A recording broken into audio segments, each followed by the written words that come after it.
Hello and welcome to the JYLP podcast.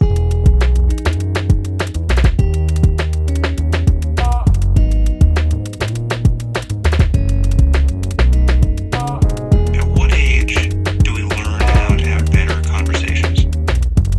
At what age do we learn to have better conversations with ourselves?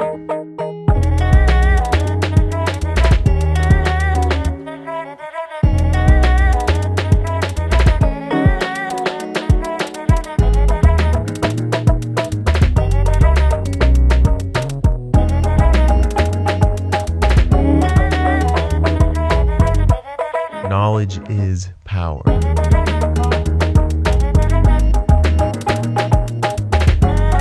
Reality is...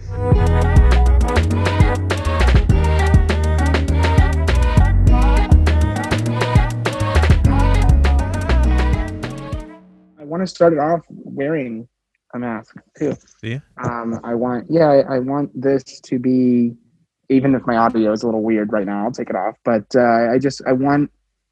I want the world to see that, yeah, it's 2021, but like we're still here. Yeah, we're jiving. Well, And things are the same. yeah, we're all still plugging along. We're all still like taking the punches, throwing some punches. Like we're doing our thing. We're going through the path. Yeah, yeah, for sure. Well, so Tyler Milliken, I'm really glad to have you here today. Ladies and gentlemen, listeners, welcome to the JYLP podcast. This is my friend Tyler Milliken. Tyler, how the heck are you, man? Hi there. Yeah, thanks for having me, Jake. Jake of Rhines, as your Zoom name here is. We were actually, for listeners out there, discussing how kind of social decorum is questionable as of now, and because of, I'll take this off. We're at home. It's okay. We're technically socially distant because we're in different states. Trust me, it's fine. We're very far away. But no, it's interesting to see how, things like saying your full name instead of just knowing you as Jake, being able to see that, because the moment we all had to convert, the moment that the world went to digital for these type of interactions, we saw, everyone's full name and their email and all that stuff. And it's interesting to see what social decorum items we retain. You still say thank you to your cashier when you're going through the grocery store, and paper or plastic, that kind of thing still exists in terms of that. And I know when Amazon or whoever drops off stuff at my door and they ring the doorbell and they rush away because they're busy, I open the door and yell thanks, Yeah. So the please and thank you is definitely still there, but the handshaking's gone. I don't like that the handshaking's gone. It's weird. It's weird. It's really weird. It was definitely a signal of like, it's kind of like when if any of you use Slack or like Microsoft Teams or something like that, or even just your iPhone or Android, when you start a new conversation with somebody, when you start a new thread, as we've all come to learn it, the physical momentum of that was generally the handshake. Is a hi, nice to meet you, Jacob Rhines. Yeah, I'm Tyler Milliken. And that kind of began the relationship. That's what kicked it off. That was the checkmark box, and it's gone. Yeah, it's dude, gone. It's okay. So like just physically touching another person, the chemical within our own body that's released is serotonin, and so we're missing out on like a chemical. I mean, it's basically, I've heard Simon Sinek describe it basically that trying to trust your gut. You're doing this big business deal. You're talking with some CEO of a company. It's like, cool, you got the thing. Here's the paperwork. I signed it. All right, well, it's great to be in business with you. And you put out your hand, and that's like I think it was Simon Sinek. He speaks about kind of like if your gut feeling at that moment is like, something feels wrong. Like when you go to shake their hand or you extend your hand and they're like, I don't do handshakes or whatever. Like before COVID, think about how strange that would be. But now it's something we have to, it's just something we do. It's just something that you almost don't extend your hand now because it will, probably, maybe, perhaps make the other person more uncomfortable. And it also now I've noticed, because I actually, like a month and a half ago or so, my friend had a pop-up shop, and I went by and I was meeting one of her friends, and I didn't even think about it. I held up my hand, we shook hands, and it actually slowed the tempo. Like, it was weird. We both kind of had a knowingly eye contact, like, oh, okay, we're doing okay. Yeah, it was fine with us, but it also it like caused a step back in me meeting a person by actually shaking hands. So whether COVID's around or not, there's already this thing that has changed our interaction with people. Right. It's if anybody, out there listening or whatever, the iconic in the Avengers movies, when we get to Wakanda and Steve Banner, bows or whatever, Yeah. he's like, we don't do that here. Right. Yeah. It's kind of, that's the whole world now with the handshake. When you extend your hand and they're like, we don't do that here, because like COVID's a thing. Like, we don't do that anymore. And I just wonder, will it come back, or is it done? I hope Is it's not done. the elbow bump where we're at? The elbow bump has. What were they doing? The toe touch kind of thing, where your shoes, We just do like we do a TikTok dance move when we meet somebody. We just start Honestly, flossing. Yeah. And facing each other. I mean, I'm curious if it will come back. I figured. I mean, I know in places like I'm pretty sure in Tokyo. If you go to, say, a supermarket without a mask on, like even before COVID, it was just kind of a frowned upon thing. Like it was just polite. It's just mannerisms. It's just like, or if you're sick, you wear a mask. I think we'll have all those sort of things. But yeah, I don't know, man. I hope we have the handshakes back. The elbow bump it automatically adds this goofy, like, haha, the world is crazy and everything sucks, right? Like, yeah. It's not normal, and it's not, well, it's just not routine. I mean, I don't know. I have never done, I've never had to write a essay on when the handshake was created, right? Like, I have no idea of the history of the handshake, but I can say that as long as we've been alive, it's been a business thing. It's been in cultural society. It's been a norm, and it's for the most part been expected. I don't know that I've ever been able to go to a job site or a business where business is conducted, not like a grocery store, but like you go in a bank and you sit down and you meet with somebody. Trying to think back, even my partner and I, when we bought our house and got our mortgage, almost 2 years ago, we went in and the main lady at the branch, the head of the branch at that bank, shook our hands before we sat down. It was the greeting. It was a come in, please have a seat. And hi, I am, and she shook her hands, so it's so fundamental and so just in our nature that I think with you, I hope it doesn't go away, but I also think it won't. I don't think it will go away, only because we've paused it for what, almost a year now, almost, and there's vaccines rolling out, and there's countries that have completely eradicated COVID cases and are doing fine and stuff like that. So I think we're just lagging behind and seeing it, but it definitely will be one of those things that is the slower recovery rate. Yeah. Right. Like going to a restaurant, going to a bar, having a convention, those things will come back prior to handshaking because it's not viewed as essential realistically. Yeah. Yeah, I mean, I think it kind of just showcases the low underlying fear that we all kind of have walking around with us, like kind of just a little low level of anxiety where, we're all like, ooh, I think we should probably do the elbow thing, or I think we should, because we all just don't know.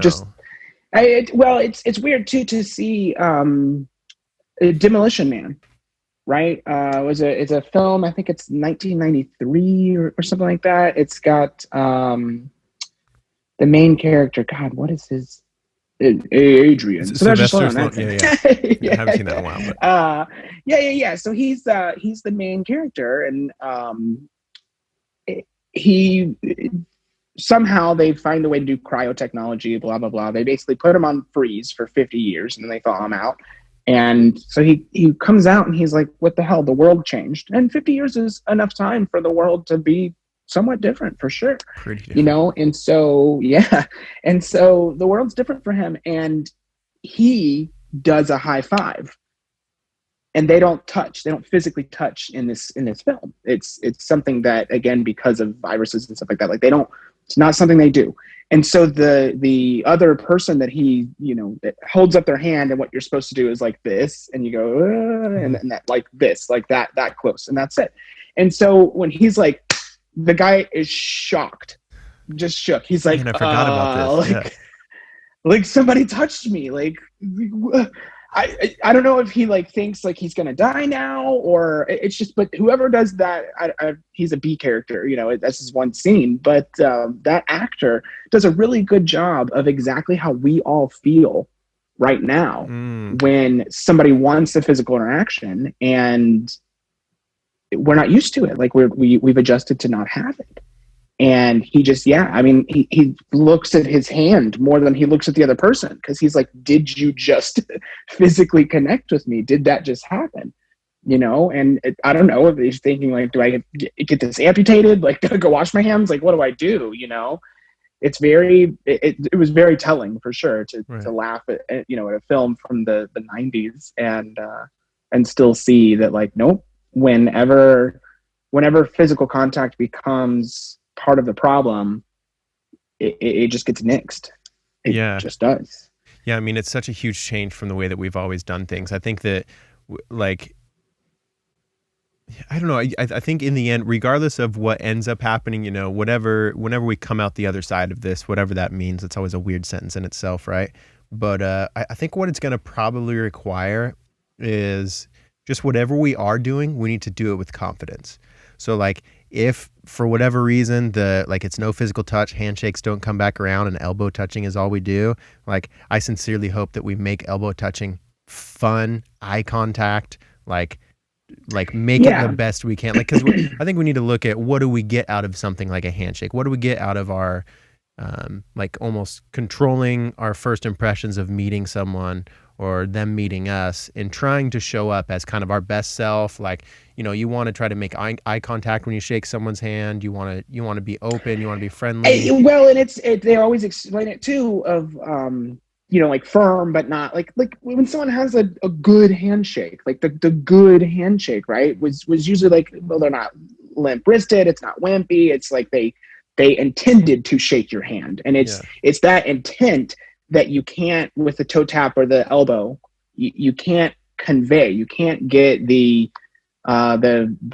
perceived commitment to what they're doing, why they're doing it, why they're meeting you, why they're shaking your hand. Like if I show up on a job site and somebody's like, "Hi, I'm your head rigger," like, I don't have the confidence that I would if I show up and they're, "Hello, my name is Jacob Rhines," and it's presented, and it's a good handshake, and you now have this unfortunate, because we've built this on society, right? Like, we've created this, but you have either a instant confidence or an instant not sure about this individual due to that 10-second interaction. Wow. Yeah. I mean, we're definitely going to, and you're not going to get that with the elbow, like, I don't know what we're gonna do, because we don't necessarily have to go back to handshake to remap our brains on this perceived confidence or perceived, this perception. But we definitely have to do something. We have to have some new formal greeting that gives us this confidence. Yeah, it's going to be super interesting. I mean, I think that, like I said, just whatever we do end up going with, like, whatever our new social norm thing is when we meet people, that because we're going to look at, okay, what does a handshake give us? It gives us confidence. It gives us eye contact. It really opens this new level of dialogue where you can meet each other on like it starts the thread. Like I was saying, it starts the thread. It begins it. So I think that whatever we do, it's going to have to be just done with confidence. And I think I was thinking about kind of like you're a pretty confident person. I feel like I've worked with you in quite a few different live event settings, and I didn't know you before that, but you were manager. Was it Walgreens, or it was Walgreens, right? Yeah. So yeah. I mean, even that from a young age, like I imagine your first time, you're in your teens or whatever it was, and you're going to meet whoever the manager was or whoever's interviewing you, like the confidence that you brought into that. I mean, I'm sure it was kind of just like naturally who you were. But if you had to kind of like look back now and say like, okay, how did I approach those conversations? How was I confident as a leader even back then? And how can we apply that maybe to after the COVID thing? Right. So for a great example in any job interview, and for anybody out there who is curious about job interviews and stuff, I mentally go into job interviews not needing the job, for one. Like, just make it not a need for yourself. You'll find a way. I don't care if you literally have $10 in your bank account and you actually do need the job. Like, no. Go to your friends and ask for help or something while you're looking for a job, but mentally tell yourself, I don't need this. They need me. That's why they're hiring. And not only that, but mentally, you have the job. Do your research. Know what the job is. Know what the expectations are. Know the answers to the questions you're going to ask anyway. Oh yeah, can you tell me a little bit more about the job? You already know what the damn job is. It's working as a cashier. It's UPS delivery. It's running live events. It's pushing buttons. It's talking to people on the phone. I mean, it's receptionist, like whatever the job is, do your homework, know what it is you're applying for, so that way you're not surprised and you won't look surprised because you're not. And so you go in and you talk with the manager, and that's given me the utmost confidence. Has just been able to go in and I already know what the job is. I already know how to do it. I don't need it. Do you want to hire me? Essentially is what it comes down to, right. If you mentally prepare yourself such that you are in a position where you're not needing it, then you realistically can exude that confidence by just being there. Because at that point, I'm not saying you're going to get every job you ever want that way. I could probably go apply as the CEO of Twitter or something like that right now, and I damn sure will not get it. Yeah. Jack Dorsey's not going to let that fly. Right. But I also know that like, I don't need it. Like, I'm comfortable and I'm okay with that. And I'm fine being comfortable, and it is what it is. And so I could still go and interview. A small tangent here is, I actually remember plenty of times, even in this last, year with 2020 and COVID being crazy and the gig economy.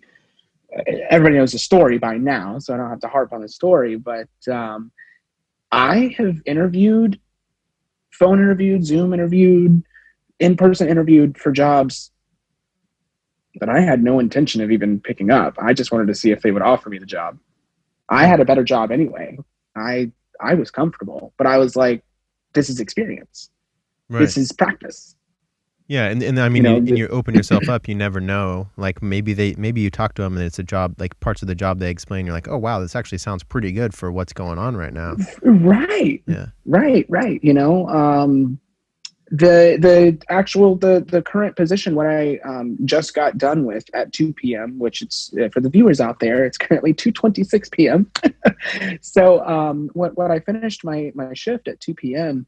and then hopped on this call with you was a work from home monitoring webcast and stuff like that. Like today I dealt with the RBC, which is the Republic Bank of Canada, or so, I don't know, it doesn't matter to me.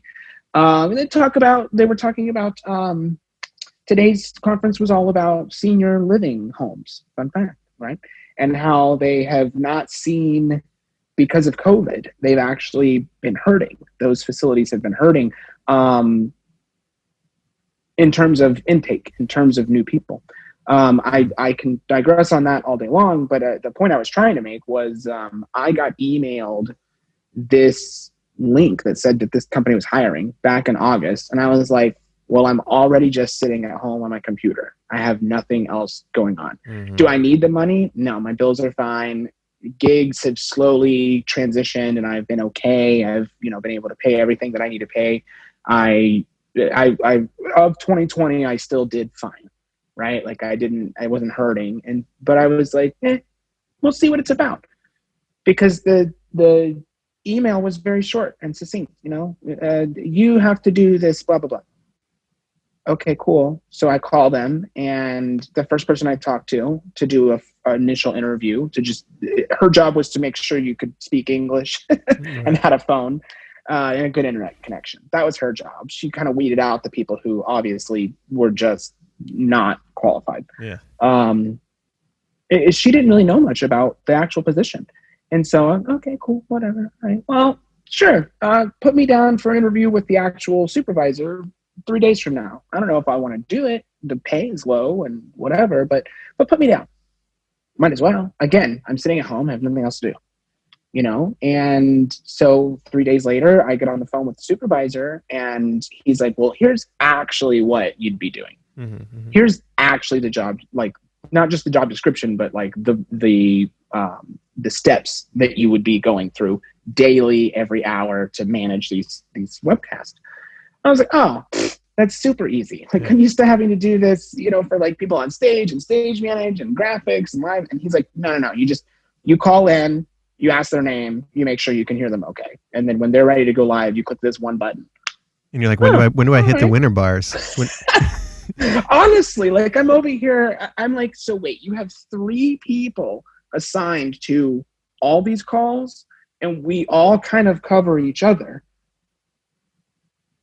Like, what? Like, I'm used to having 3 times this work plus not 3 people. Yeah.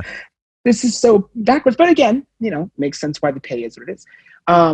So this was an opportunity that a colleague of ours actually emailed myself and Megan, who was another colleague of ours, emailed both of us this link because at the current time, this colleague was work from home with, well, not even really work, was just told to be at home and still get paid with Apple Corporation and Darian, right? He lives out in California, and their retail stores have been closed, and he was a retail Genius Bar associate or whatever. So for the first few months, he just got paid to just not go to work.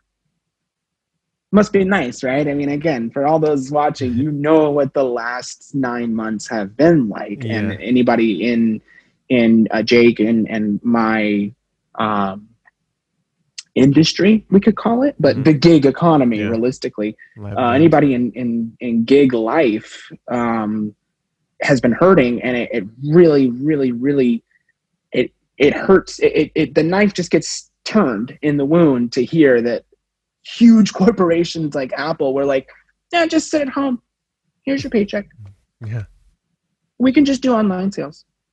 And then to twist the knife even more was this particular individual. And Jake, I know you mentioned editing. If I say something, I don't mind saying this to the world. Okay. Darian started complaining when Apple decided to make him work. Oh, no. And FedExed him a second iMac. He owns one already, so now he has another iMac. He was like, I have to get my desk all cleaned out, and now I'm going to have to do online support, and like, this is annoying, and I have to do training, and it sucks. And I was like, oh, it's so horrible to still be employed. Yeah, they offered you a job. But no, they didn't even offer you a job. Like, I get that this isn't the job that you applied for and signed up for. Yeah. Because you applied for and signed up for a Genius Bar position in a retail store in California. And now, I'm sorry, you're being paid the same, getting supplied the same equipment that you had in the store to do your job. So another iMac, right? Just now you have one at home with all the same tools and everything else, all the access. You're getting a stipend for your internet. So like they're already covering it just in case you happen to live at home and not have internet. They're paying for it to make sure you can. And you're being asked to work for your money. Yeah. You mean you can exchange work for like money and then money for goods and services, and you're mad at that? Like that's what I don't know. I understand if they went from you have to help people understand and fix their phones and learn and you walk people through this stuff. And now because of COVID, the stores are closed. So you actually have to physically make the phone. Mm-hmm. Like, or we need you to run our board meeting with our CEOs and stuff like that. Like, I'm not qualified for that. You're not paying me enough for that kind of thing. Like, no, they asked you to go from the handshake thing. They asked you to go from meeting someone physically and helping them to digitally on the phone or on chat helping people. That's it. And from the comfort of your own home with equipment supplied. And again, it comes all the way back to the whole, for 4 months, the first 4 months, you were paid to just be home because they thought everyone thought this will be gone soon. Yeah. We'll I don't care if for a month if or it two, was, we're good. But right. And I don't care if it was you thought that because at the time, and I can say this today, the current president of the United States, hey. Right. So back then, when we had the current president of the United States, number 45, was saying it'll go away, and you buy into that, you want to believe that, that's your own prerogative. I don't care. It's Thursday, January 21st, 2021, and COVID numbers are still a thing. So clearly someone was wrong down the line. But whether you believe that or whether you just were optimistic, I was optimistic. I was in Florida, I still am, and they were like, close the state for a month, it'll eradicate it, we'll be good.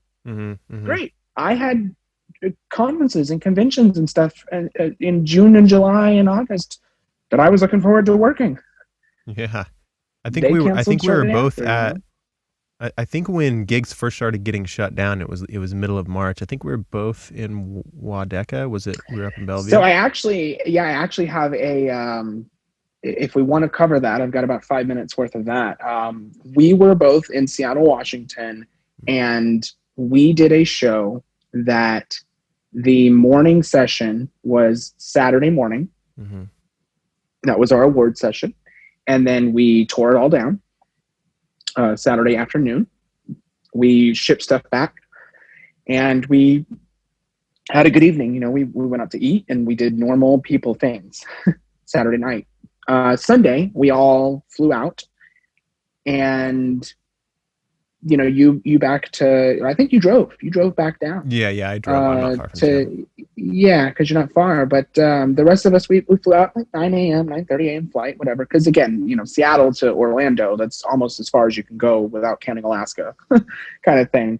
So it's a long flight. The next day, well, late that night, but realistically in effect at midnight Monday, the city of Seattle plus the state of Washington both enacted a limit, and you could no longer have more than 50 people for your gathering, no matter what it was. And we had just 48 hours prior done a 2,000 person show. Oh yeah, I mean, yeah, we were in a room with 2,000 people. Yeah, we had to send home. I don't know if you remember. I had to send home on setup day. This is Thursday, so this is a few days prior.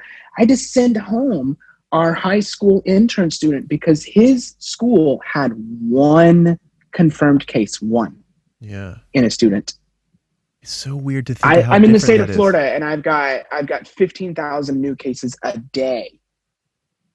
We're sending home somebody because they happen to go to the same school that had one case. Is that how much that's what's going on right now? It's 15,000 new cases a day for your state? It's average around 15. That seems crazy. I haven't been following the numbers very much, right? But wow, that just seems not. I mean, there's a handful of people at work who are going through it. I know quite a few people who have had it by this point.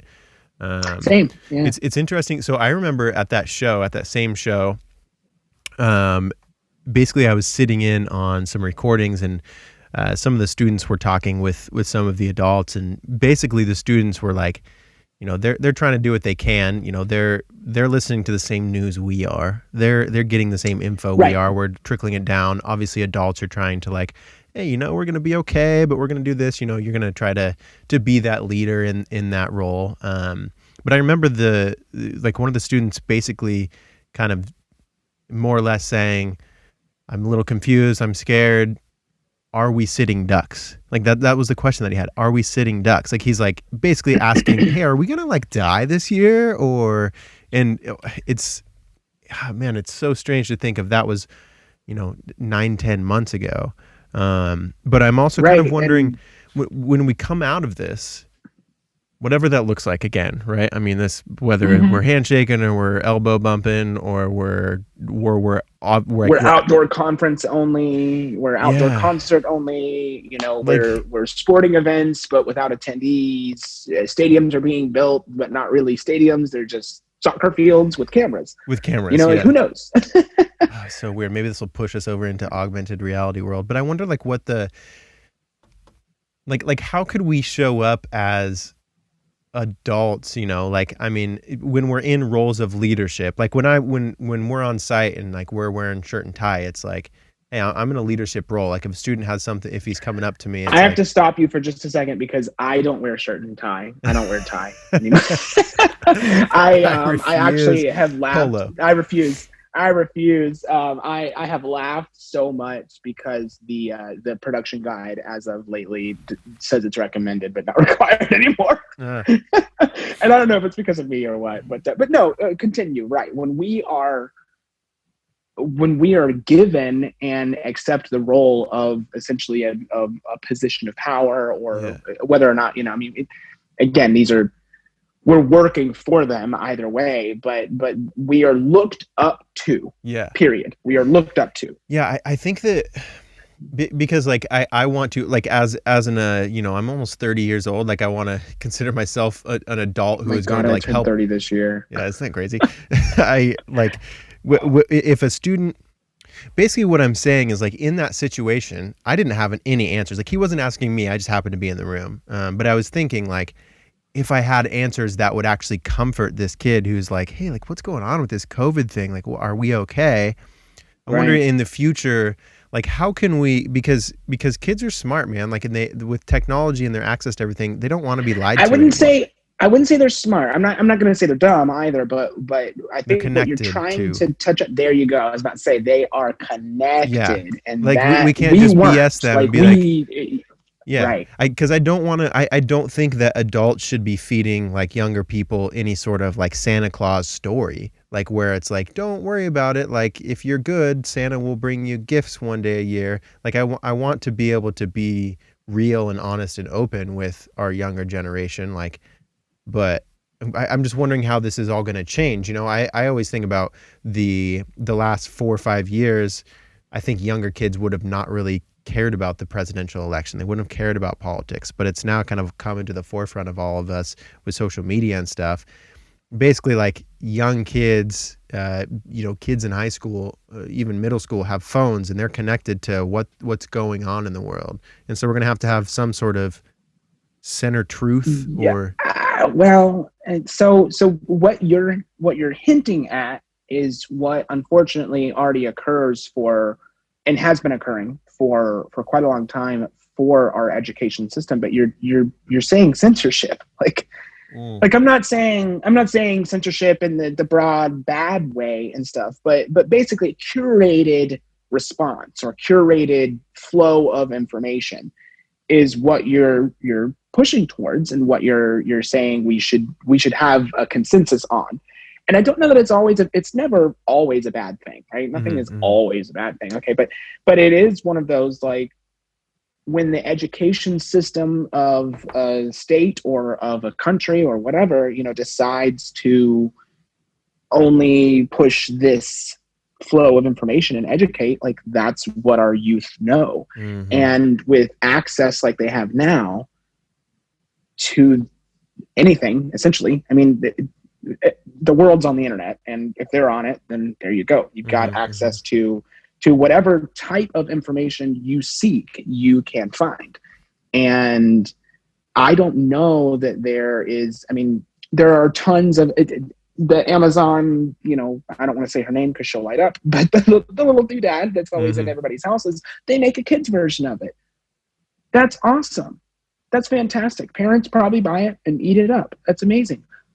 Who decides what goes on the kids version? Who decides what? Yeah, like some 22-year-old tech guy from Silicon Valley who's just trying somebody who has no kid Yeah. Who reports to a board. Maybe. I don't. Yeah, because I don't have stock in this. I don't rehearse one. I don't have a kid, so right. I don't even know.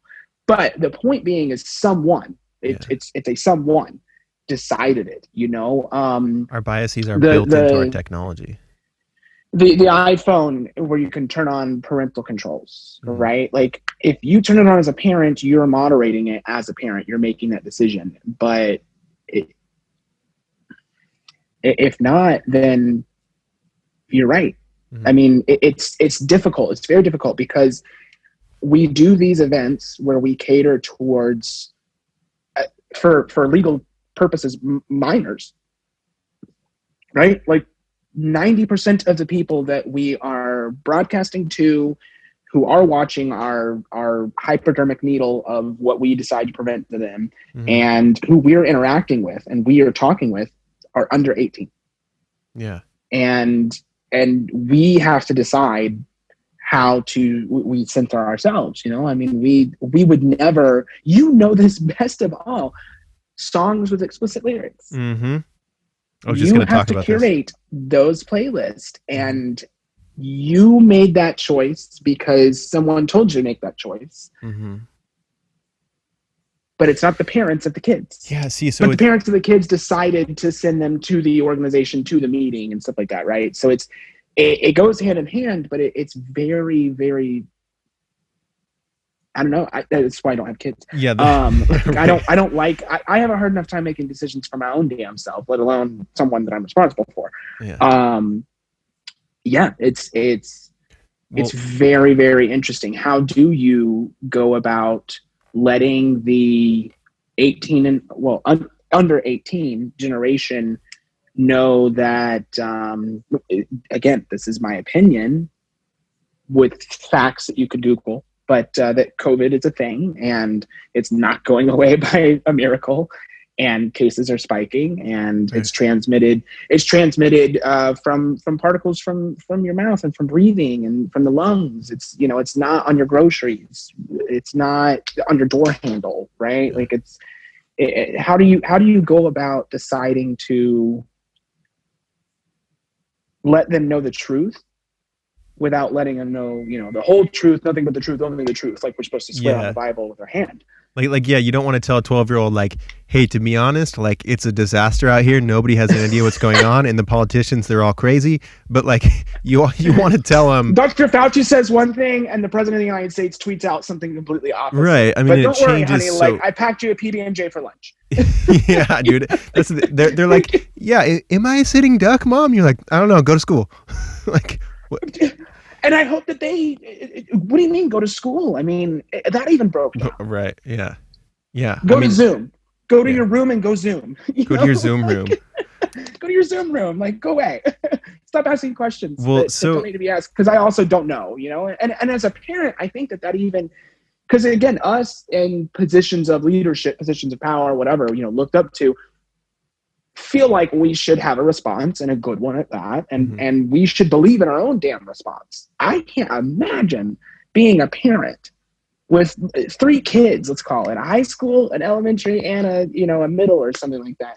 And we've got 3 kids who all of a sudden are like, why can't I go to school anymore? And I need laptops, and now I'm parent, and I am daycare, and I am everything. Yeah. And I still have to work. I still have You got to go feed them. You got to keep them physically healthy. You got to be making sure you're the one teaching them the right things if they're not learning it on their Zoom class. Like, I mean, what's the right things though? That's yeah. I mean, that's seriously, exactly what we started talking about. Hats off to any parents right now. Like sincerely, like, oh my tens gosh. across the board. Like I think parenting is going to be like the bicep of parenting in the next, like, over the course of the next couple of years is going to be just fat, giant biceps of every parent, man. They're just going to be killing it in the parent game, because a lot of people have really been forced into a whole different lifestyle with this when it comes to teaching kids. I was thinking about, actually this morning I was working on, so for some of the upcoming shows, I'm making a mix for Aaron to play.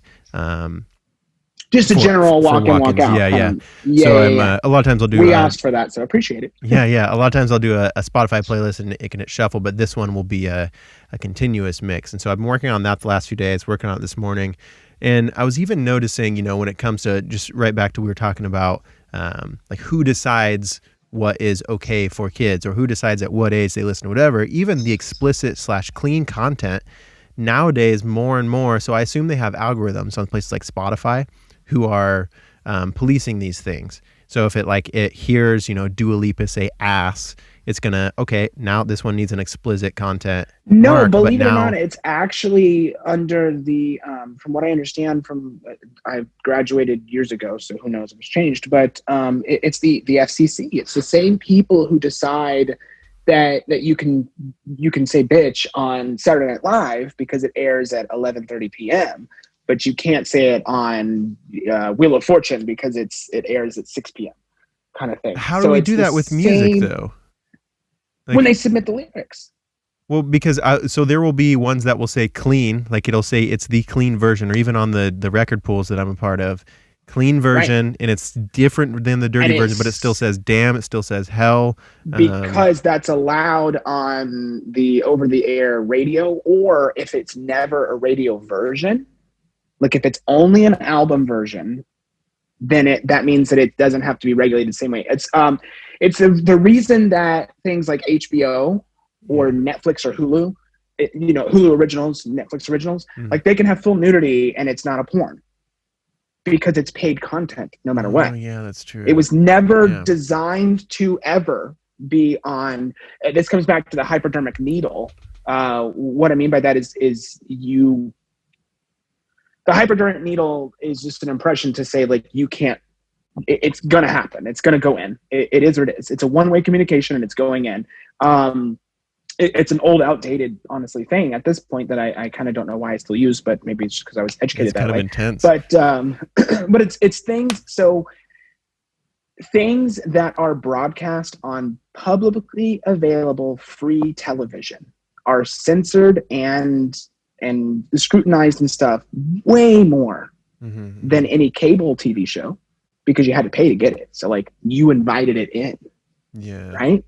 If it's public, I do have an antenna because I'm cheap and I don't have cable and I do free TV. But even if I didn't have an antenna, the FCC is concerned about all the content on those channels because they're just here. Not that my brain can pick up on those frequencies, but they were worried about it because you do not have to, I guess a good way of putting it is do you accept the terms and conditions for free TV?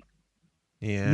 You can buy a TV and have rabbit ears and an antenna and you're done. Now you have access to that content for free without accepting their terms and conditions. No one's telling you have to watch it, but it's there and your kids could watch it or something like that, right? So that is who decides those things and why they're censored, but that explains why even clean versions that you find from an artist could potentially not be as clean as we used to come to know the name as clean, right? Like, this goes all the way back to who the hell decided that it was a cuss word, and why isn't hell one? Oh, because it's in the Bible, right? Like, I mean, but who decided, right? Who made them bad? Yeah. It's connotation. It's always that kind of stuff, So the garbage truck is driving by and it's loud. If you hear it, I'm sorry. I actually don't hear it at all. Oh, good. Well, fun fact: I do produce waste, and I have a garbage can. I rolled it out. But no, it comes down to like who gave connotation to make that a cuss word, and then how does the artist who produced the content with a explicit in it, how do they intend to get it to their audience? I guess. I mean, it's if I sing a song that I made up in my head and I sing it to a instrumental beat or something, and I sing it in my shower, and it's literally nothing but what we classify as cuss words, like that's technically not a problem or explicit, and I could stream that on YouTube to my followers if I wanted to, and it wouldn't be classified as explicit either because I never made it publicly available. So It's just me. Yeah, this podcast is a good example. Like we literally can say like fuck this, whatever, and you can edit this out if you need to, but we can say anything we want to say, and because it's exclusive to people who decided to click on it. Yeah, so it's not censored. I'm pretty like on every single, I mean, I'm sure there's a couple episodes that I've uploaded that haven't had cuss words, but I pretty much assume that my potty mouth is going to slip out a cuss word or two every episode at least, let alone my guests. So I actually have a thing on YouTube and on the sites that distribute it to like Spotify, Apple Music, all those. There's just a little checkbox mark like this contains explicit content, and I like that because so for me, I like being able to offer parents who are driving with their like age under 8 child in the car. Like I want to let them know that like, hey, maybe this isn't what to listen to right now.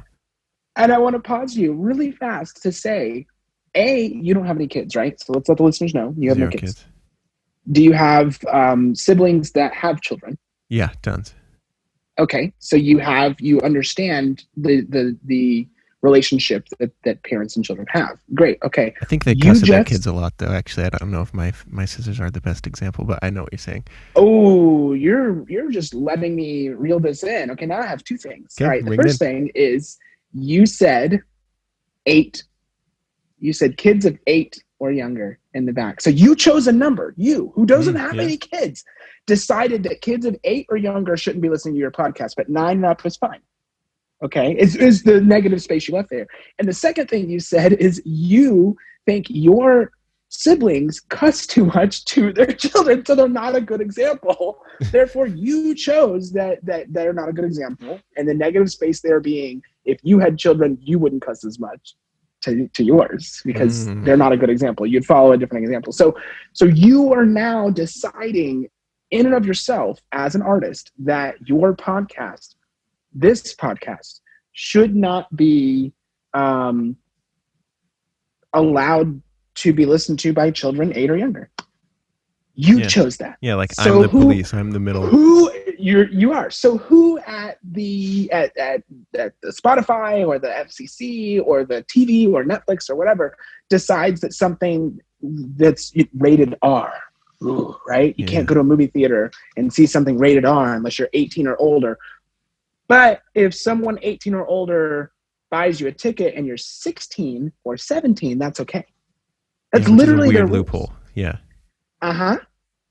Because I remember going and seeing stupid films with friends. I mean, that's what our generation did on Friday nights after high school. You know, we all piled in the one person who had a damn car and we rode down to the mall.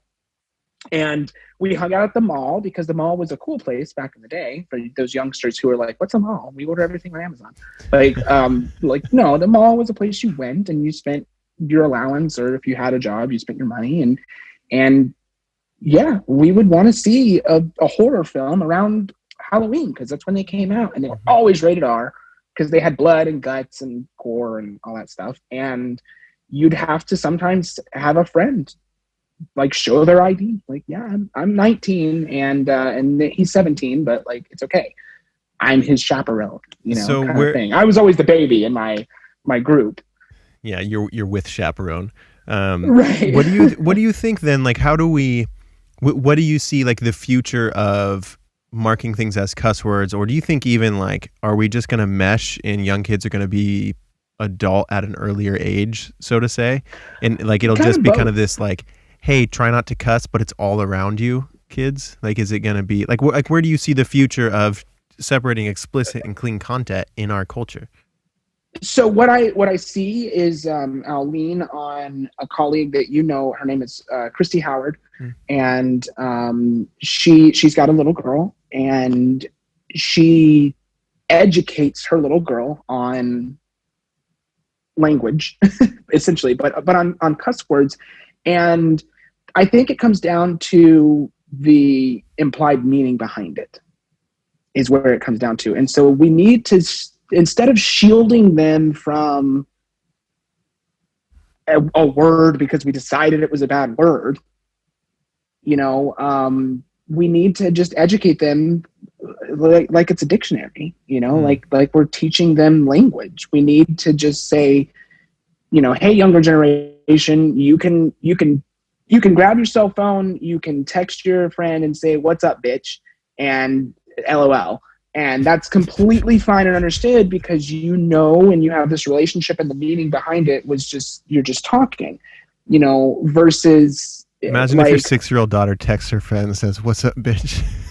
I mean, again, like if the meaning and understanding is there, like it's funny to say Right. because we've shielded for Right. so many years this type of conversation and stuff. But yeah, like you don't, if you teach them the meaning behind the word and the emphasis on it, and we show them that it can be used as a comedic element when referencing, but also it can be used as a negative insult, you know, as essentially as an insult, you know. I mean, like if I tell somebody, you know, like I I can look at you and we can be on show site and I can be struggling and just absolutely struggling, just struggle bus 9,000.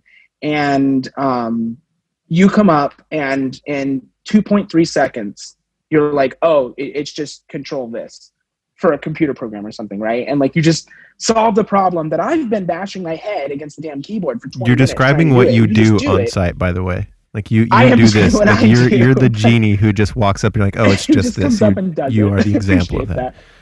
But point being is when that occurs, even when I do it, if that individual who's been struggling for 20 minutes turns and goes, fuck you. Like, it's funny. It's okay. Right. You're not mad at me. You're actually happy that I solved your problem. You're more mad that, like, your problem was a simple solution for me and wasn't for you. And I get the struggle, I get the frustration. But that is a funny way of saying it. But then you can also, you could be out of a club and you could be like, I want to fuck that. Way different. It's way different. Right, Not funny anymore whatsoever. Has a physical action associated with it, right? Yeah. You can also, I mean, I've burned myself because I'm a human, and you know, it's scalding hot. And you're like, oh fuck, right? Like that's also a third version. Like, do I want to have sex with what I burned? No. Am I laughing at what I burned? No. It sucked. I burned myself. You know, like it's hot. So it's we have to normalize. It's a whole trend right now. If anybody's watching this 20 years from now, scrub back in the timeline of history, and around late 2020, early 2021, you'll start to notice people going, let's normalize, right? And so we're supposed to start normalizing things. Well, maybe we should normalize every word in the English language. Yeah. It's so crazy for me to even say in the English language overseas. We're U.S. United States of America. Again, for those watching in, I don't know, 2050 when this country doesn't exist anymore, it was a country. We're Brexit 2.0. Right, exactly. But over in the UK area, twat is okay. Or cunt means vagina, or cunt, right? Yeah. Is you know, or they actually have more cool words than we do. Cock is also right. You cocker, you know. But if it's very used. Like, yeah. If we say those same words, like, I mean, two, maybe even all three of those words, if we say them, they almost like stop the flow of what's going on now. It's like, well, you can't say that. I don't know if this is like leftover Christianity way of just speaking or whatever. Well, you think it would be the opposite then, if it's religious, because we left, and yes, the United States is still religious, but like not like the Catholic, like UK is hardcore about that. We're very like diverse. You know, we try to be. I know that there's still, hey, are those listening in 50 years? Yeah. So, I think what I think about, so as a DJ, and especially, you know, working for student organizations, as I'm also, like, I'm playing in clubs, in bars, and at weddings. I play weddings where I've played a wedding where the bride had me hand her a mic and she rapped Palmdale by Afro Man word for word, like, where it's just like cuss words, everything. And it's even outside of cuss words, I think in an ideal world situation, what we could be going towards, what would be nice as just someone who plays the music, I think it would be cool to have, I don't know, maybe just instead of explicit or not, like, not, hey, this has a cuss word, but basically this is good for kids, like this is all right for your kids under this age, or this is good for under 12 and this is not, You're or something. But policing yeah, it exactly the same as everything that is on TV if you turn on the little square that pops up in the upper left right when the program starts. well, but so It if shows something, up and it says like 13 plus, right? Or rated E for everyone, right? Or rated T for teen. Or video games have this. Oh my God, they still have this today, where they have the little square, and it's literally policed by someone making the decisions. do you think that's an outdated way to do it, or do you think we should revamp it, or you think we should just let it do its thing and let people be educated? So I don't think that I do think it's outdated in terms of, it got created way long ago. I don't think it's bad. But I do want to say that what those are those little symbols and stuff on video games or DVDs. If I don't know who uses DVDs anymore, but whatever, on DVDs, on YouTube channels, on podcasts, on Netflix, where you literally are highlighting on it and you're reading the one paragraph description, it's got a rating. Netflix even does it, even though they don't have to, because you subscribed, you paid for it, you get what you get. But they do it because they want their viewers to use it as a guideline. That is what it was intended for, and I think that's what it needs to stay intended for. I think it's a good thing. It is exactly like going down the grocery store aisle and looking at the ingredients on it, pick a thing, does this have high fructose corn syrup? I don't want that for my kids. Is this organic? Is this all natural? Like if you as a parent are cognizant and policing that element of what goes in their body, then you should be cognizant and policing what they're viewing and how they're viewing and things like that. And that's on you as a parent. That's why I don't have kids. I don't want to have kids. But I use those ratings? Yes, I use those ratings. It's super cool to see that an animated show by Pixar says, TV 13 for mature, right? M for mature, or teens, right? That's a fun one, actually. The M for mature, because that doesn't put a number, which we all love to use because, I don't know, the world went around the sun one more time and we happen to still be here. So we're like, oh, I'm at a higher number. Like, who cares? Are you mature? Are you mature enough to handle it? I enjoy things that just say what the content is. And so it's the ingredients. It's the stuff inside the film. Does it have where they take a chainsaw and cut somebody's head off? Do you see it? Is there blood and gore? Is there curse words? Right? Explicit language, as we've defined it. But I enjoy that. Is there sex? Have you talked to your kids about sex yet? And is there a sex scene in here? Are you going to have to? Game of Thrones, you should probably not let your children watch that if you haven't explained like where babies come from yet, kind of concept. But maybe there is, maybe there's not. And that is for you to decide as their supervisor, their parental element. And I still think the onus is on us as producers, content creators and stuff to identify when that occurs. So yes, you checking the box that says explicit is helpful. It should still be there. I don't think it should limit your content. I don't think that there should ever be censorship for those type of things. I mean, if your kid can Google Pornhub or XTube or whatever.com and watch porn for free, then they can also go on Game of Thrones or watch Netflix, so they can have their Amazon doodad tell them a real thing, not be the kid version, so it's your choice. I think the rated M is basically like a cover all bases on that, the for mature. I believe that I kind of like that one again because it doesn't put a number on it. It just says we decided that you kind of just need to grow up if you want to watch this, and here's the reasons why. Because M can be because of violence, and that's it. M can be because of tons of things, sex, violence, gore, murder, language, explicit content, all that stuff. I've laughed because I've seen we've gotten too hard on the policing thing, so much so that I don't want them policing if I had kids, I think is where I'm at, because I have gone on my TV. My TV's this way, by the way. That's what I'm looking at as I'm referencing this. But I have gone on my TV and I've just laughed ridiculously when I see Amazon Prime content and it's rated, rated R or M for mature or whatever. And one of the reasons listed is because of smoking. Smoking is literally a reason to have to rate your shit because people decided to smoke in that episode. And I'm like, what? It wasn't, for anyone out there who hasn't heard me already, it is Thursday, January 21st, 2021. Yeah. It was not, but like what, 30 years ago that there were cigarette ads on the sides of buses and benches and stuff, and all that got banned. Yeah. I mean, we remember, I'm sure you do, the Marlboro Man.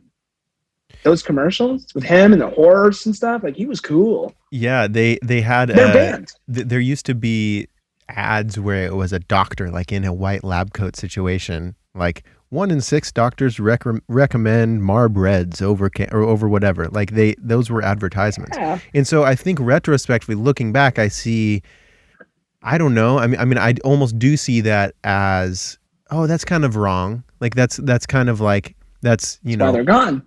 Yeah, right. I mean, so it'll be interesting to look back and see like what we're looking at, explicit tags and in all this. I mean, I think of someone who just goes, let's say they go to Spotify and they hit today's top hits and they hit shuffle and, you know, they're driving down the road. Like, even if you have the thing where it plays no explicit content, you're going to hear, like, if they throw a rapper on a Dua Lipa song and he mentions Slangin' Rocks, has a strap in his trunk. Like he did Slangin' Rocks, strap in my trunk. There's no cuss words in that.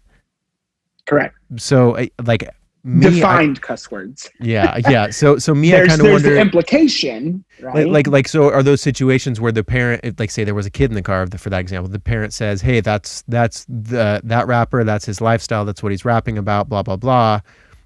Or is there a sense that it is almost wrong because when we as young people, we idolize who we like. We idolize who, like, I mean, when I was young, I idolized Eminem. Like, I guess I didn't do things that Eminem does. Like, I didn't, you know, put a woman in the trunk and drive down the road because I heard it in a song. But you could have. but I could have been influenced to do it. And you could have been influenced to do it. Yeah, I don't know. I just wonder because I really do see how. I don't know, like obviously through working, like playing student organizations, I'm a Hawkeye with cuss words. Now, like if we're playing it over the giant PA and I hear like a cuss word that I somehow didn't, like I missed when I was. Oh, I know, you transition instantly. Oh my gosh. My butt is just so puckered. I'm so nervous that I just lost my job for letting one cuss word slip. But, I don't know. I'm curious. But what's annoying is it's not. Right, that's what I was about to say. What's annoying is it's not just Jake has to make sure he doesn't play cuss words. He has to just listen to everything and not play cuss words. Like, It's not just that, because you have to interpret and then judge personally the meaning behind the song, because there's been songs that don't have cuss words, but they talk about hooking up and taking a girl back and doing all this stuff. And you're like, I can't play that. Like, I get that it's popular. I cannot play that. You know, let's go back to My Place and Do a Line. We all know what that means. Yeah. They probably and then they'll say Coca-Cola and like add like the sound effect of opening a can of pop. And then they were like, well, hey, I'm talking about the soda. But it's like we have to treat the listeners as if they're intelligent, because, you know, to me they are. Like I want the kids who are listening to the popular music to like intelligently understand what is going on. Like they're not being lied to. They don't need a Santa Claus story, but there needs to be something, I guess, that especially I want to take a note, especially the organizations we serve are generally things like future business leaders of America. Like, don't you want the future business leaders of America to be smart? Like to be a trending, you know, to be woke, right? Like, don't you want that out of them? Don't you expect that if they're in this organization? We aren't playing for the viewers out there. You know, we're not doing this to go to a high school and just put it in their gym on a CD and call it a day, and they can hit play and do a dance party whenever they want for prom. Like, no, This is a national conference for all of the United States of America, for everyone in that organization who qualified by competing against their fellow students and happened to be lucky enough to score high enough to get to go to this conference. These people pushed and pushed and pushed. They know what the fuck's going on. Mm-hmm. And it sucks that we feel like our hands are tied behind our backs when it comes to playing what they want to hear. Mm-hmm. Mm-hmm. Yeah. Because you know that they go back to the hotel room and they put on their headphones like I am. And they're playing Gucci Gang by Lil Pump on repeat. Gucci Gang by Lil Pump on repeat. You got it. You know, they're sitting here and all you can walk down the halls of the hallway and all you hear is batty, yaddy, yaddy, yaddy, yaddy, yaddy, and we don't get to play that. Yeah. Yeah. I mean, I get it though. Like it's very frustrating. It's a difficult thing to do. I weirdly enjoy it. Like there's almost this like, as much as maybe I'll complain about it sideways or something, but like as I'm sitting here spending hours and hours not only reading lyrics to songs as I'm listening to them, I actually have to ignore the lyrics a lot of the times and make sure right before the drop it doesn't say put your fucking hands up, or just throw in a random sample of them cussing, or like if there's a little vocal ad lib in the background, I have to really like repeat it 6 times and listen like, wait, is that saying like fight a bitch? Like, you know what's really sad though about what you're talking about is because you just gave like a 4th example of fuck. I already gave 3. You gave another one. That's the 4th one. And what's so cool is it's actually not even a bad one. Like if I was working somewhere rating things and songs, put your fucking hands up for an EDM song where you want people to put their fucking hands up. Like that is not a bad thing. I actually have a random Venn diagram that's actually really funny. I'll send it to you when I get off the phone with you. But it has the different overlaps, and one of the things is literally put your fucking hands up, and it's overlapped DJs, and guess what? Priest. Right? Like you go to church and they're like, put your hands up and praise the Lord, right? You go to clubs and they're like, put your hands up and get down, that kind of thing. And we're so censored because of that. Whoever decided that that's a bad word. Yeah. And that's what I'm saying. As a parent, it should not be. It's not the word. It's not the combination of letters and phonetics that make a sound that make it bad. It's the context and the connotation and how it's used. Well, look, I mean, I think this time now more than ever it has and it will continue to force us to look at the meaning of things. You know, that's a lot of like what's going on, like our political differences and all of our arguments and all the crazy news media. It really is. A lot of it is we honestly, like a lot of us really want the same thing. It's just like we're arguing different meanings over each other's heads. We don't realize we kind of mean the same thing. We're so obsessed with like, no, the word itself, like you said this is what Democrat means. This is what liberal means. We're going to have to look at our meanings of things and reassess them for sure. Yeah. Touching on that, I mean, I really hope that somebody happens to stumble upon this because they have nothing else better to do and it's 2055 and they want to listen to Jake and Tyler talk. But I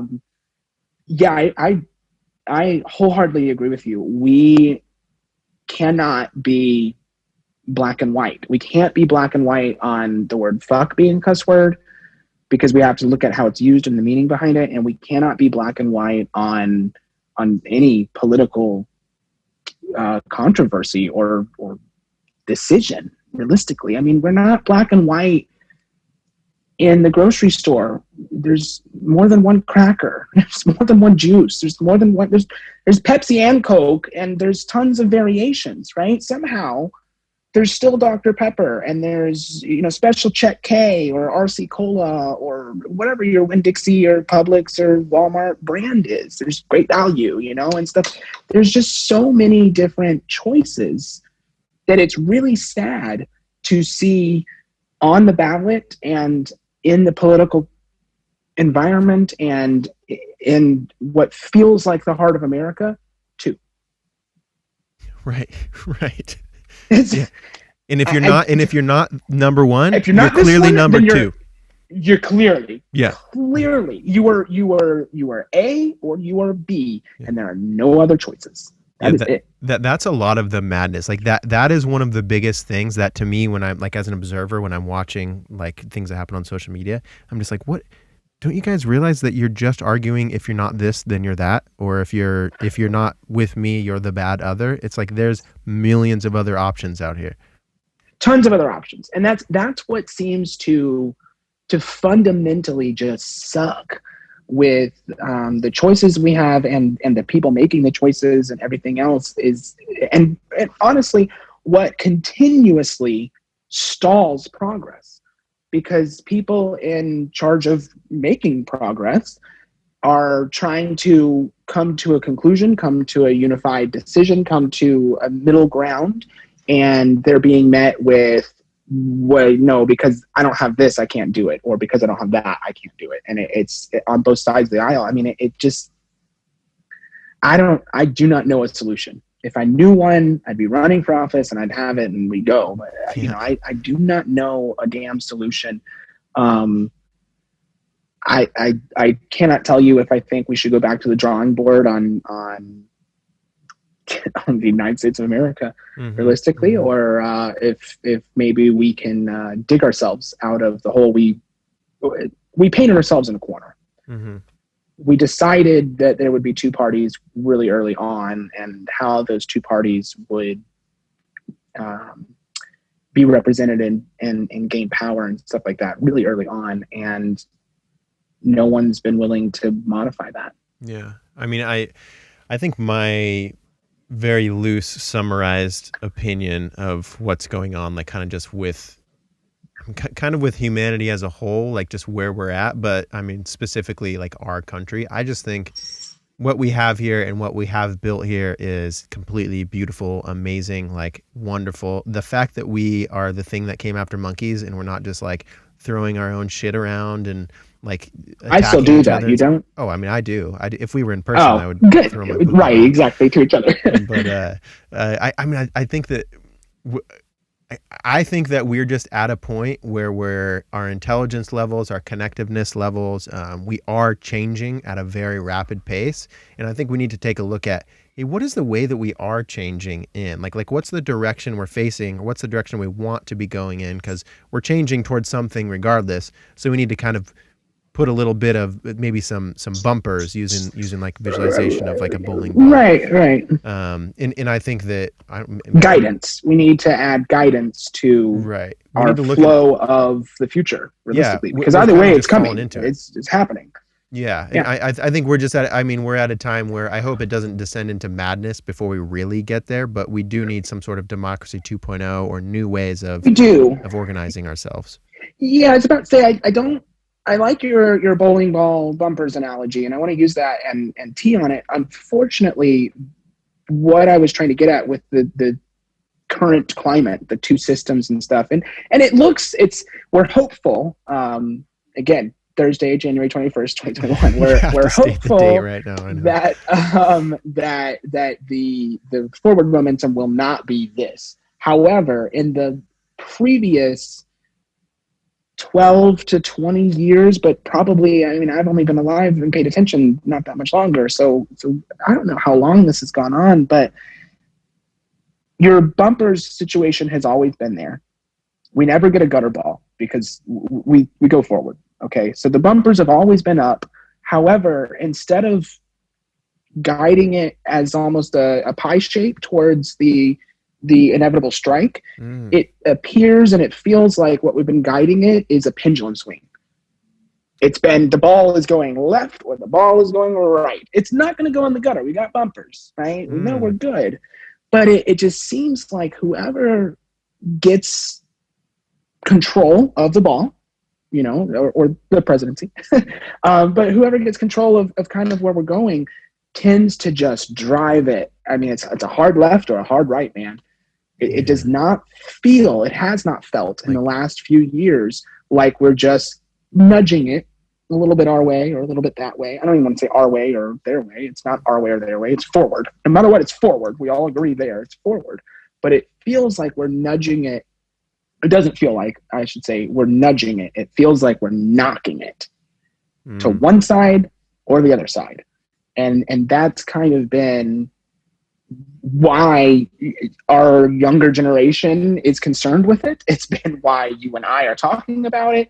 It's been why the history books will reflect it and stuff. Is that it's, you know, it's too volatile. It's too much rocking the boat that it's getting people up in arms. And it comes, what bothers me is, I think, like you, it stems and comes down from the whole, you're right, if you're not A, you have to be B. Yeah, it's this black or white thinking that we keep getting stuck in. Right. I mean, even what we were talking about with explicit, it's like, is it clean or is it not clean? Is it a cuss word or is it not a cuss word? It's like, exactly. Is it rated R or is it rated mature or is it rated, who decides? We're gonna have to look at our stamped.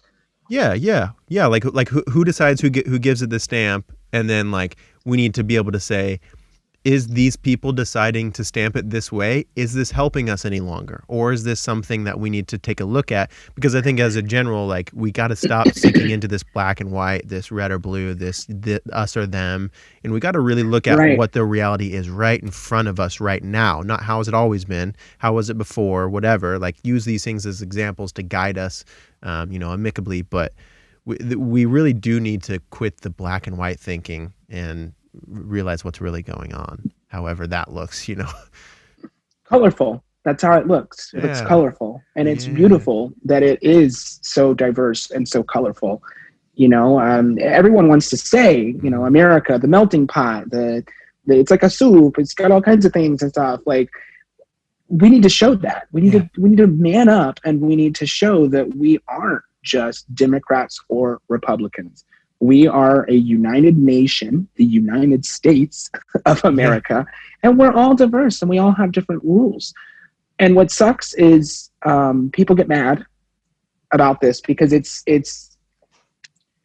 I mean, hell, a high school has more clubs and divisions than our political system does, like, it's insane. But the point being is, there's still a school principal.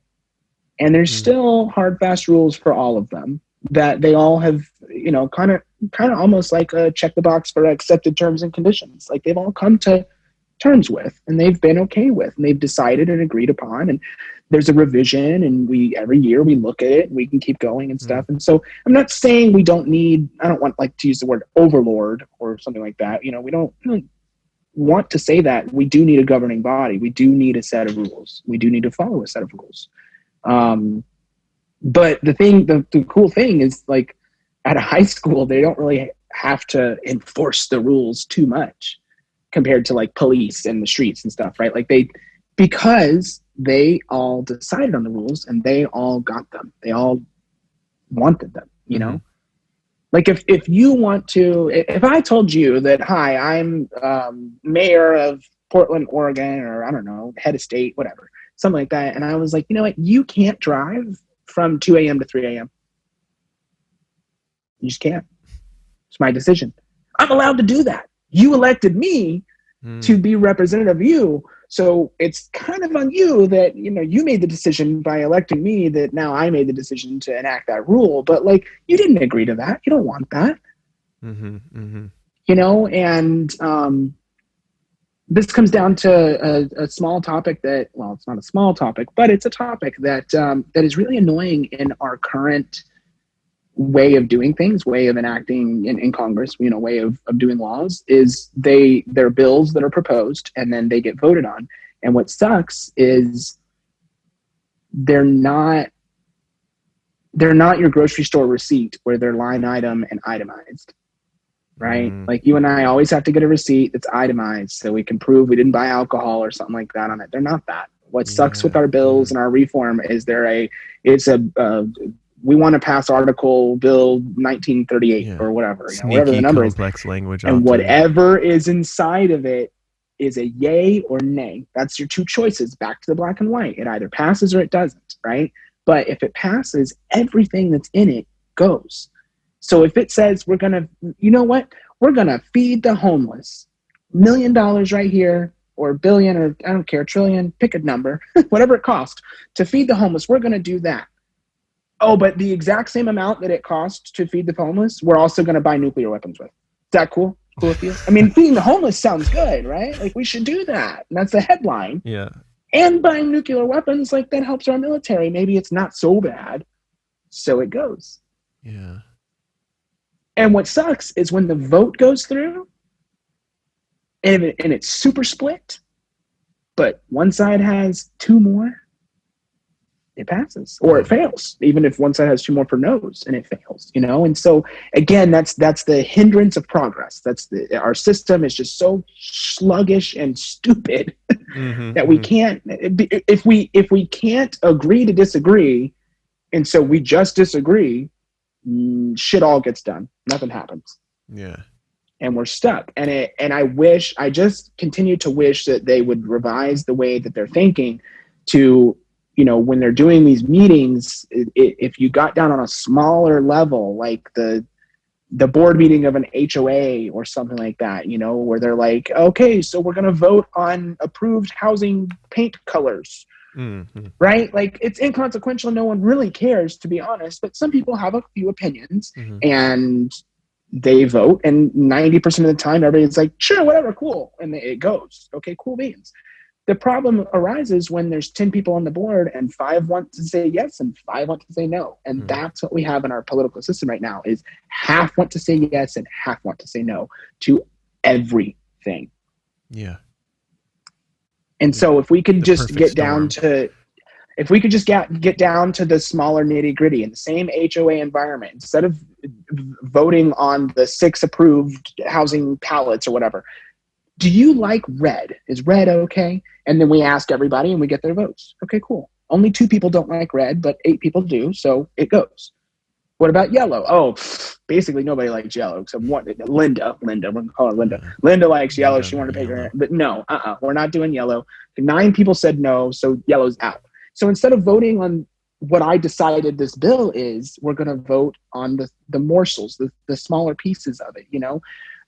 When you go to a restaurant and you order the meal, you get a salad, you can say, I don't want tomatoes in it. And they don't put tomatoes in it. When you do a burger and you say, yeah, I want the deluxe, I want everything, no onions. Okay, cool. You get to choose everything good you want and nothing bad you don't. But at our country level, it's do you want combo number 1 or combo number 2? As is. No changes, no exchanges, no swaps. Yeah. Have to choose it. With the onions. And you get it with the onions, the tomatoes. And you can't, and you have to eat it. You can't open the bun and physically pick them off either. Nope, you got to eat it.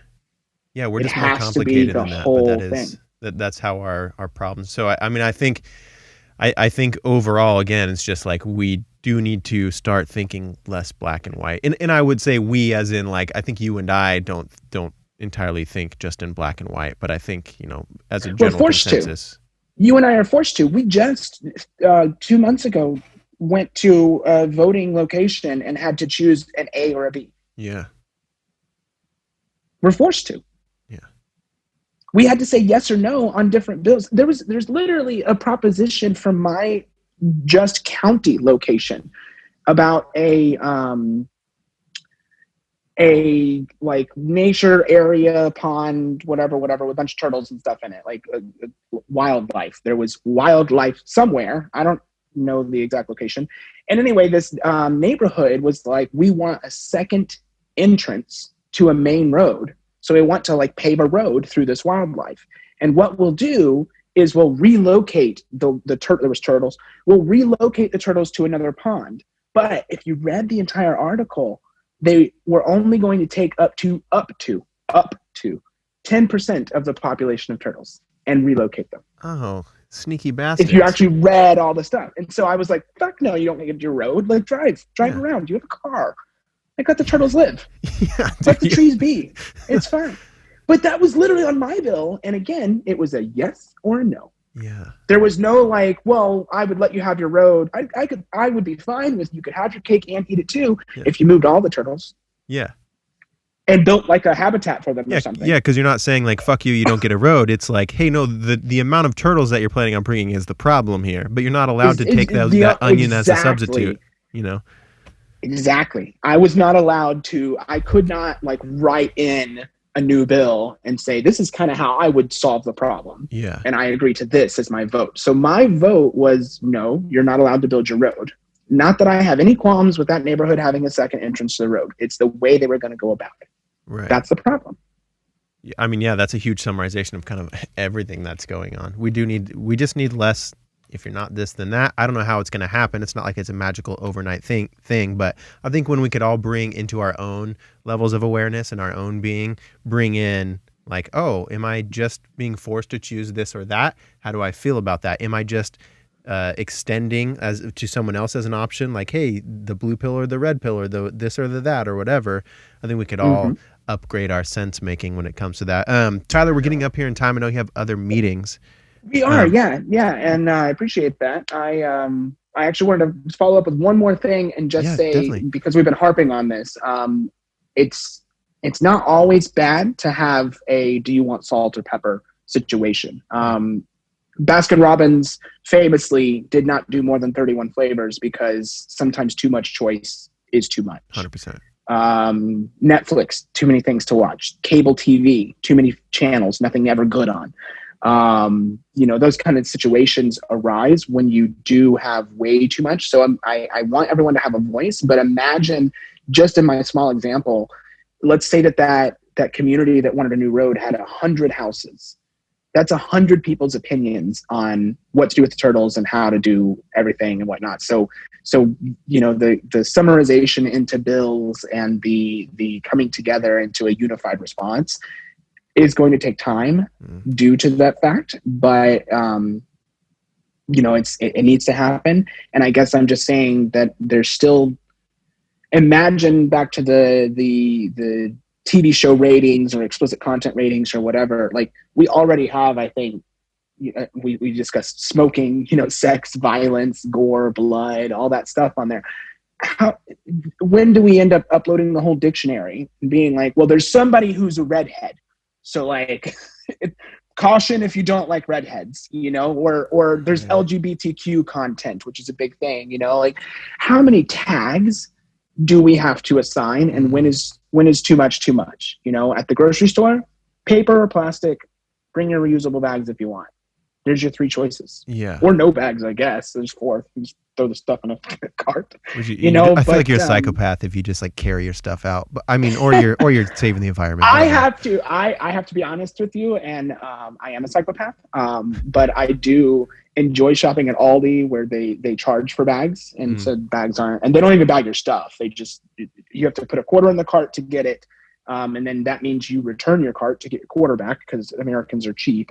It's so funny that I see tons of carts in the parking lot. People are too lazy to return. I'm crazy about this. Like I'm someone who's like, if you don't put your cart back, you're not a good person. Like I'm like, it's a hard line. I don't know. I'm like, dude, put your damn cart back. Like, put your damn cart back, get your quarter and stuff. But anyway, so point being is I do shop at Aldi occasionally, and I have this trunk organizer, which is just like this fold out thing with a bunch of cubbies, essentially. And so I don't do bags because I end up just throwing them away and they go in a landfill. And so I don't do bags. I roll my shopping cart out with all my random stuff as a psychopath, and then I throw it in my trunk organizer, which is really nice because it has handles on each side. And when I park, I can just carry the whole damn thing in. It weighs like, 1,000,000 pounds when it's full, but you can do one trip and you're in your kitchen, you're done. Yeah, you being a psychopath is saving the environment. I very much appreciate your psychopathness. Good. Yeah. One last thing that Go ahead. So I wanted to I want to respect your time here. I did want to kind of like wrap things up. I've been enjoying this question lately, and I feel like you'd have a great answer to it.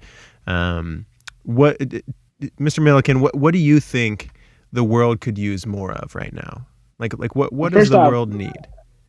First off, Mr. Milliken is my father. I'm Tyler. But oh my, what can the world use more of? Let's see. On Thursday, January 21st, 2021, at 3:36 p.m., what the world could use more of is non-apologetic patience. The world needs more responses that say it's cool. don't sweat it. I got your back, you know, and I'm saying that because I feel like I know I'm not alone, but I definitely feel like the world as a whole, with, you know, like all of 2020 and everything else, is hurt. It's hurt and is struggling and is needing time. So patience, you know. I just got, you know, we're trying to be respectful of my time. I am 7 minutes late to my meeting, and I got a text message. Oh, no. Are we meeting now? Question, you know. And it's one of those, like, I don't feel rushed to answer that, because it's okay. It'll be there.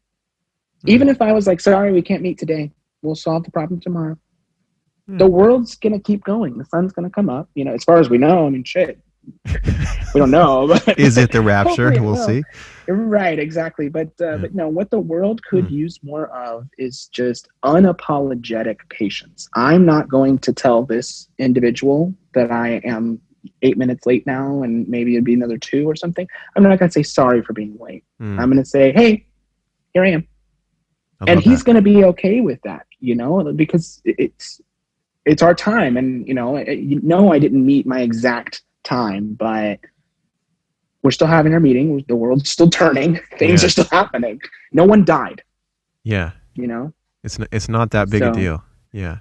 I suppose like after saying no one died, for non-apologetic patients, if anyone listening to this is perhaps like an EMT or 911 operator, like, please, with haste, your job. Please respond to that call. Please respond. Yeah, people need you. Like, don't call me later. Like, I'll let it go to voicemail. Like, no. Yeah. Please don't do that. Yeah, that's not another black and white situation. Could you situation. imagine calling 911 and getting a voicemail? I've called 911 I think 3 times in my life, but I just that epiphany right there, like, oh my God. Leave a message. We'll try to get back to you. Like, Let us know what's going on. Right. Please leave your name and number, and we'll reach you back at our soonest convenience. You know?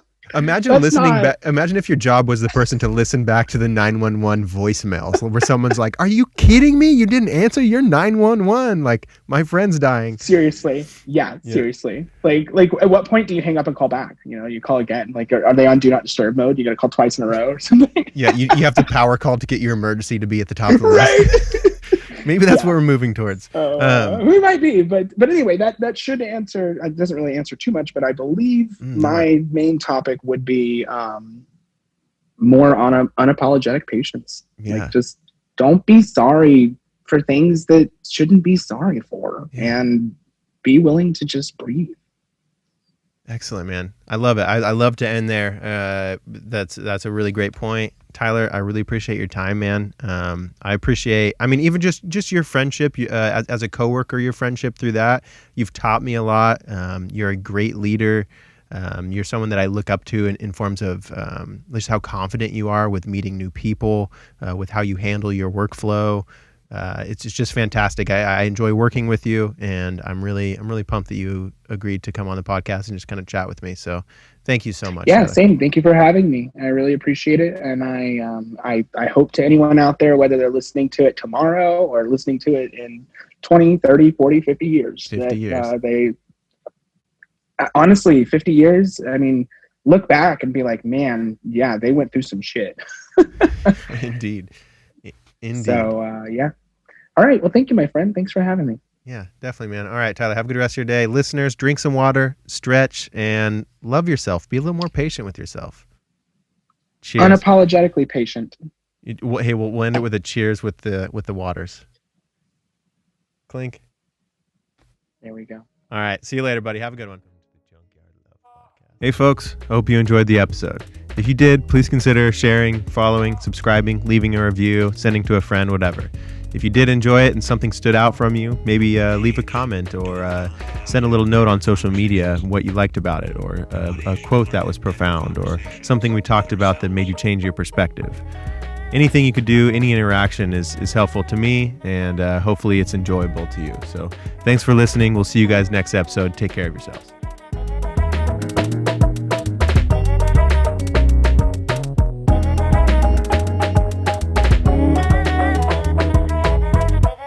Knowledge is power.